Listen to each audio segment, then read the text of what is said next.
Bonjour à toutes et à tous. À travers cette vidéo, nous allons corriger la partie 3, la partie 4, voilà, donc du corrigé d'examen d'algèbre. Ici, on demande de diagonaliser et diagonalisation, donc puissance d'une matrice. Donc voilà cette matrice A. On demande de la diagonaliser et puis de calculer A à la puissance n pour n appartenant à grand N. Donc, voici l'exercice tel que c'est donné dans l'examen. On vous dit donc, on donne A égale cette matrice que vous voyez là, montrer que les valeurs propres de A sont 1 et 2. Donnez les sous-espaces propres de A, montrer que A est diagonalisable, puis donner une matrice P inversible et une matrice D diagonale telle que A soit égal à PD P-1. Ensuite, de calculer AN pour n appartenant à grand N. Voilà donc la matrice A. On va donc montrer que les valeurs propres de A sont 1 et 2. Ensuite, donc, on va calculer P de lambda, le polynôme caractéristique lambda. Donc, P de lambda, c'est égal donc au déterminant de A moins lambda fois I3, parce que ici A est une matrice d'ordre 3. Et ça va donner donc déterminant de ce que nous voyons ici, 4 moins lambda 1, 1, moins 15 moins 4 moins lambda, moins 5, 9, 3 et 4 moins lambda. Alors, ici donc, nous pouvons faire des opérations au niveau de la colonne 3. On fait donc colonne 3 moins colonne 2. Et voilà donc le déterminant qu'on obtient. Donc, on obtient la première colonne ne change pas, la deuxième colonne ne change pas, mais la troisième colonne, c'est la différence. 1 moins 1, c'est 0. Ensuite, moins 5, moins parenthèse, moins 4, moins lambda, ça va donner donc moins 1 plus lambda. Ensuite, 4 moins lambda, moins 3, qui donne 1 moins lambda. Bien, maintenant nous pouvons mettre en facteur 1 moins lambda au niveau de la troisième colonne. Et que ça va devenir donc 1 moins lambda. La première colonne ne change pas, la deuxième ne change pas. Pour la troisième colonne, on a mis 1 moins lambda en facteur, donc il va rester 0, moins 1, 1. Bien, maintenant, pour P de lambda, nous allons cette fois-ci faire des opérations sur les lignes. On va modifier donc la ligne 2. Au niveau de la ligne 2, on lui ajoute la ligne 3. Voilà donc ce qu'on obtient, 1 moins lambda. Et la première ligne ne change pas, 4 moins lambda, 1, 0. La troisième ligne aussi ne change pas, 9, 3, 1. Mais la deuxième ligne, on avait dit que c'est la somme de la ligne numéro 2 et numéro 3. Donc, ça va donner moins 15 plus 9, ce qui donne moins 6, moins 4 moins lambda plus 3, ce qui donne donc moins 1 moins lambda, et moins 1 plus 1 qui donne 0. Bien, maintenant, nous voyons bien qu'on a 2 zéros au niveau de la troisième colonne, ce qui nous permet de faire le développement suivant cette troisième colonne. Et donc, le déterminant est égal à 1 moins lambda multiplié par le déterminant 2. Donc, comme on fait un développement ici, au niveau de... On élimine donc la troisième ligne et la troisième colonne. Donc, il va rester ce déterminant-là. Vous voyez bien que la signature, c'est 1. Donc, ça va donner donc 4 moins lambda, déterminant de 4 moins lambda 1. C'est ça qui va rester. Moins 6, moins 1, moins lambda. Et en calculant ce déterminant, voilà ce qu'on trouve.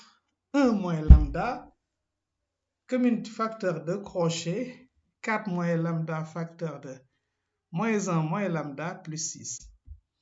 Donc, P de lambda est égal à 1 moins lambda facteur de lambda carré moins 3 lambda plus 1. Bon, nous voyons que ici 1 est racine. 1 est racine et donc l'autre racine c'est égal à, donc ça va un peu vite. Donc 1 est racine. Donc l'autre racine c'est 2. Parce que produit des racines égale C sur A égale 2. Donc on fait une factorisation complète. Ça va nous donner 1 moins lambda au carré facteur de 2 moins lambda. Ainsi donc, si P de lambda égale 0, ça c'est équivalent à dire que 1 moins lambda au carré facteur de 2 moins lambda égale 0. Ceci est équivalent à dire que lambda égale 1 ou lambda égale 0. Donc voilà les lambda égale 1 ou lambda plutôt égale à 2. Ce n'est pas 0, c'est 2. Maintenant, donnons les sous-espaces propres de A. Donc, pour les sous-espaces propres de A, donc il y a d'abord on va chercher A moins lambda fois identité. A moins lambda fois identité, ça donne A moins lambda fois identité, ça donne cette matrice-là. Cette matrice-là, donc, c'est 4 moins lambda 1, 1. Donc, on retranche lambda au niveau de la diagonale de A. Donc, moins 15, 4 moins lambda, moins 5, 9, 3, 4 moins lambda. Donc, ce qui va nous permettre de trouver E1. Pour E1, on remplace lambda par 1 pour constituer le système.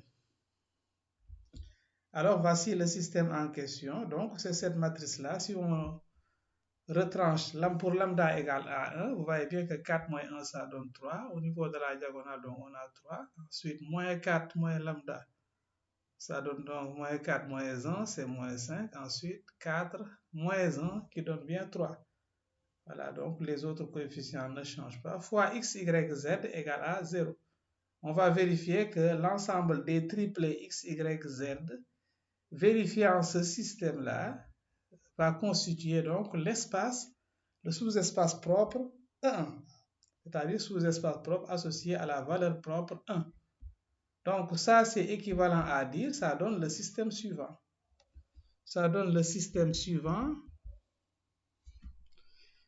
Le système suivant c'est 3x plus y plus z égale à 0. Moins 15x moins 5y moins 5z égale 0 et 9x plus 3y plus 3z égale 0. Vous voyez bien que ces trois équations-là sont équivalentes. Il suffit de diviser la deuxième par moins 5 pour avoir la première.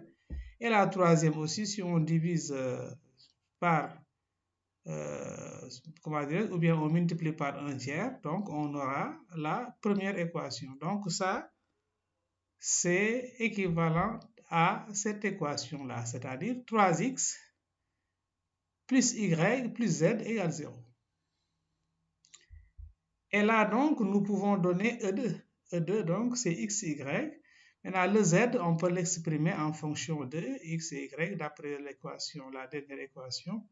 On a donc z est égal à moins 3x moins y. Donc, on remplace z par sa valeur, moins 3x moins y. Et maintenant, x et y parcourent R. E1, on peut l'écrire comme ça, on dissocie, n'est-ce pas? On met donc c'est x, 0, moins 3x, les termes où on retrouve seulement x, plus 0, y moins y, avec x et y appartenant à R.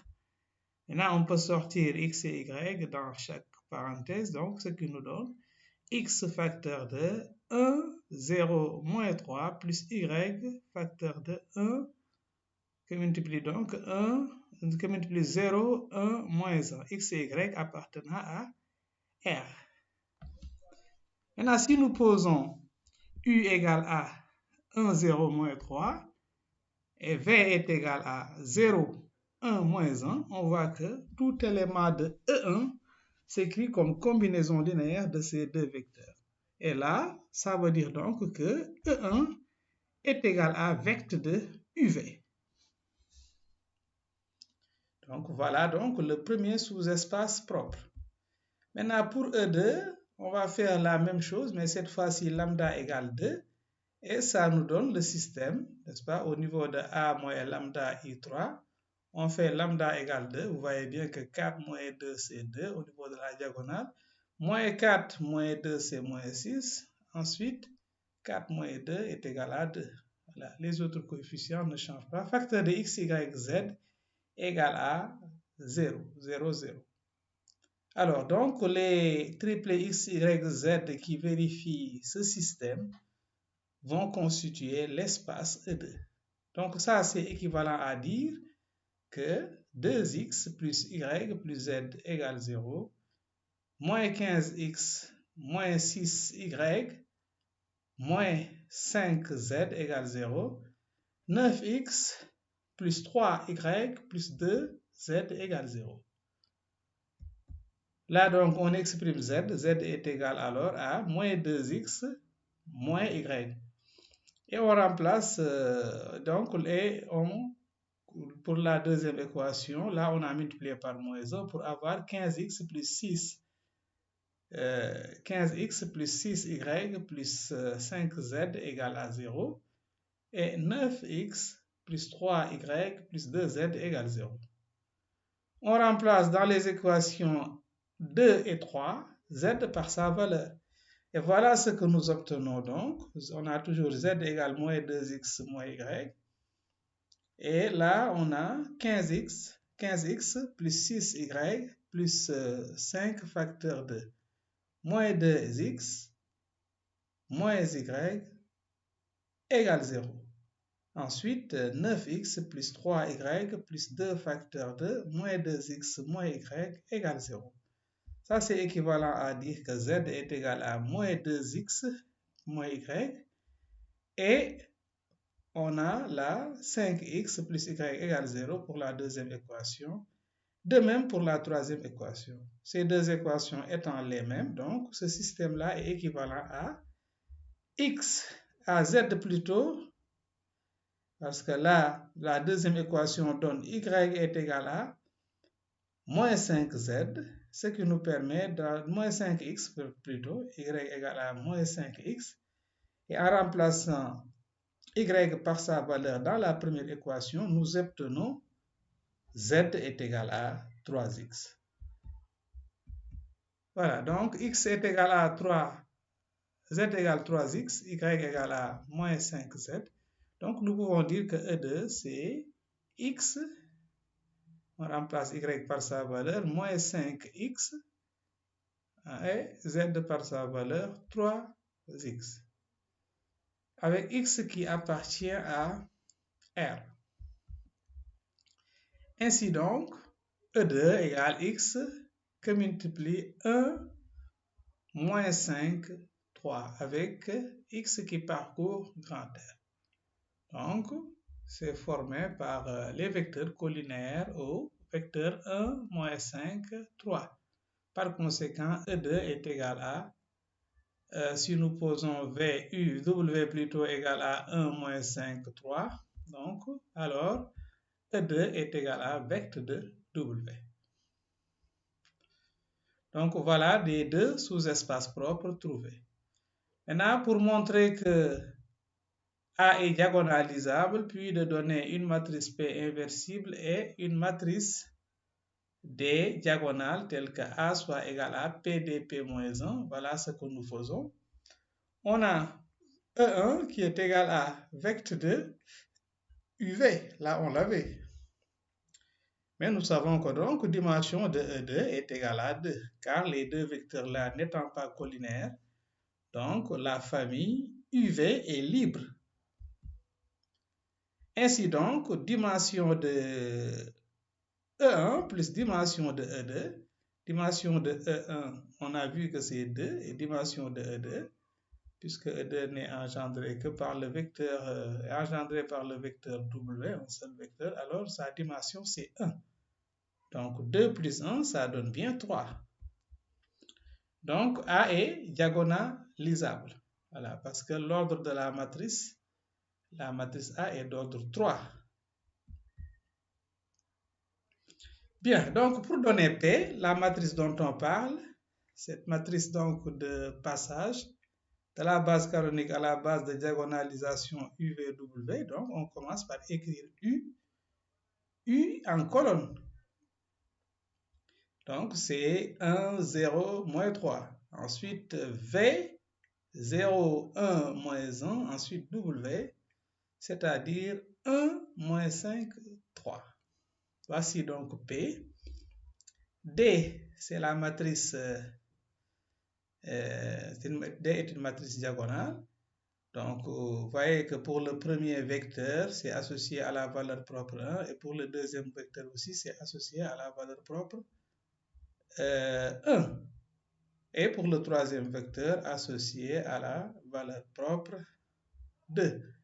Donc, ce qui permet de dire que le 1 se répète 2 fois, ensuite le 2. Donc, dans cet ordre, parce que c'est conditionné par l'ordre des vecteurs donnés au niveau de la matrice de passage. Alors, par conséquent, donc, là, on peut vérifier, le cours nous dit donc que si on a ça, A égale à P D P moins 1, ce qui répond donc à la question.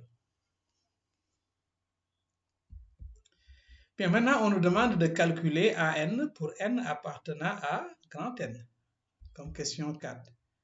AN, donc, A, c'est P, D, P moins 1. Donc, le cours nous dit que, par récurrence, on démontre que AN est égal à P, AN, non, c'est plutôt PDN, PDN, P moins 1. Donc, AN est égal à PDN, P moins 1. Et donc, puisque P est égal à 1, 0, 1, 0, 1, moins 5, moins 3, moins 1, 3, nous allons donc calculer P moins 1. Pour calculer P moins 1, on va donc calculer la comatrice. Donc, c'est la matrice des cofacteurs.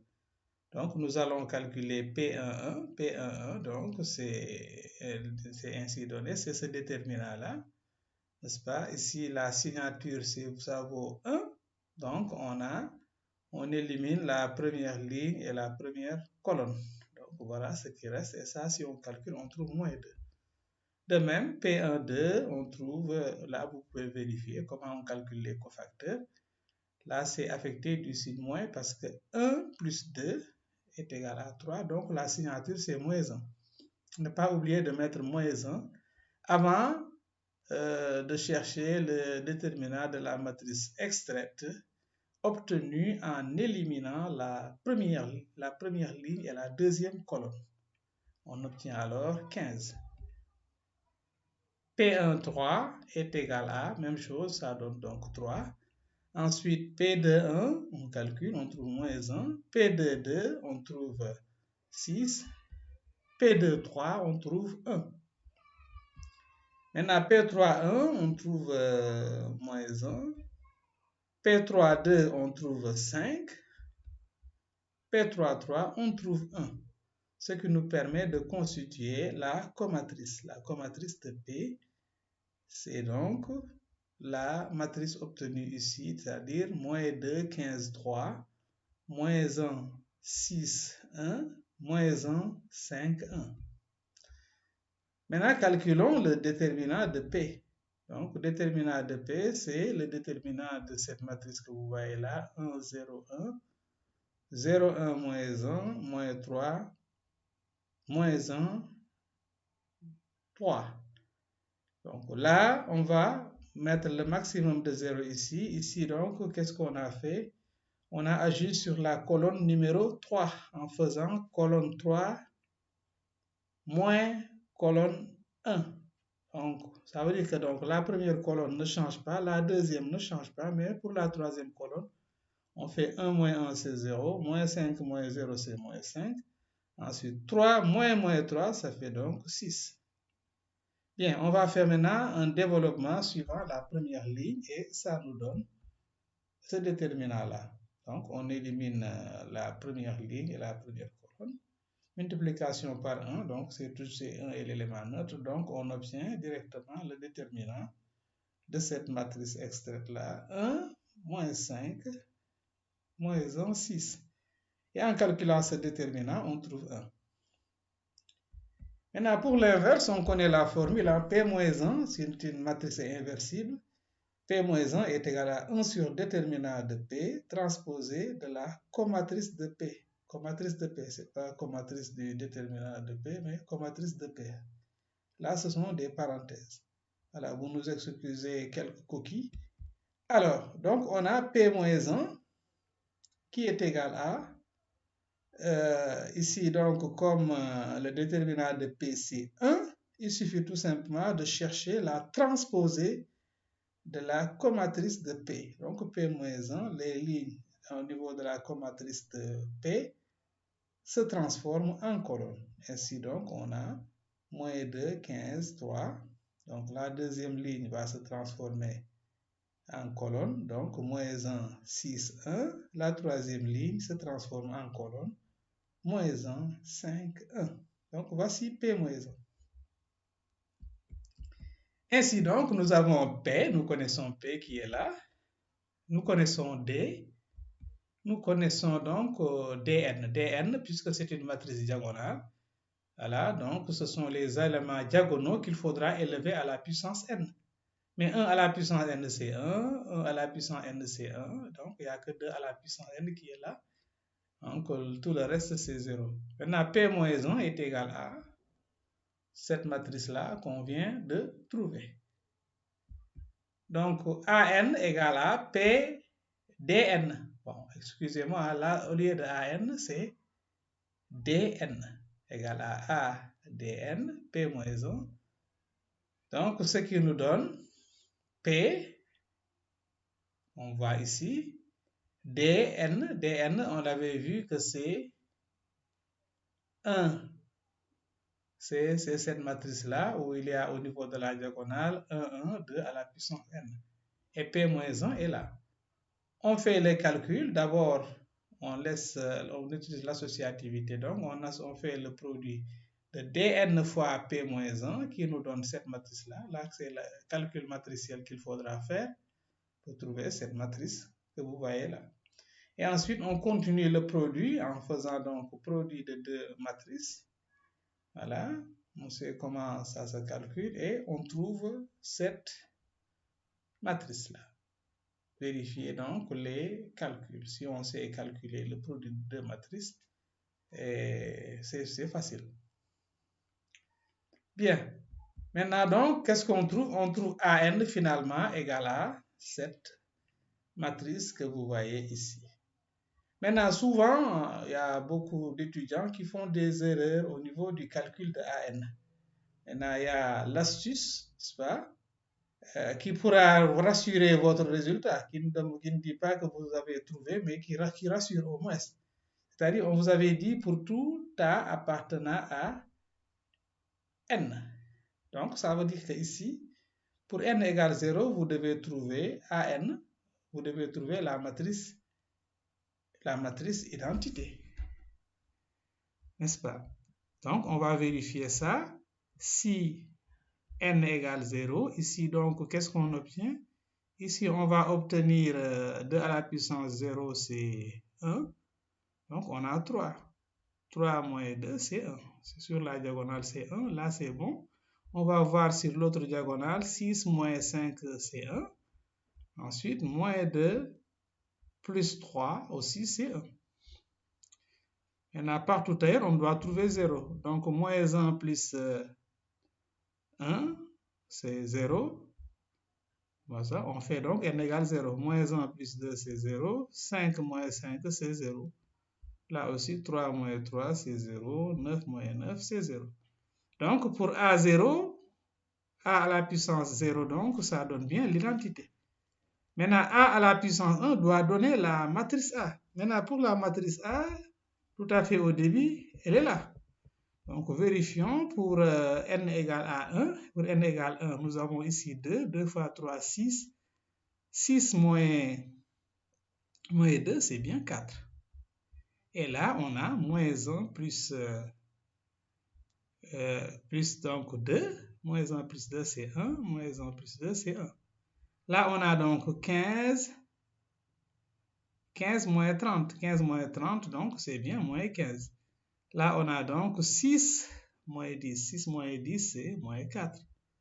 Là, on a donc 5 moins 10. 5 moins 10, c'est moins 5. Là, nous avons 9 plus 18. 9 plus 18, c'est moins 9 plus 18, c'est 9. Là, on a ici donc,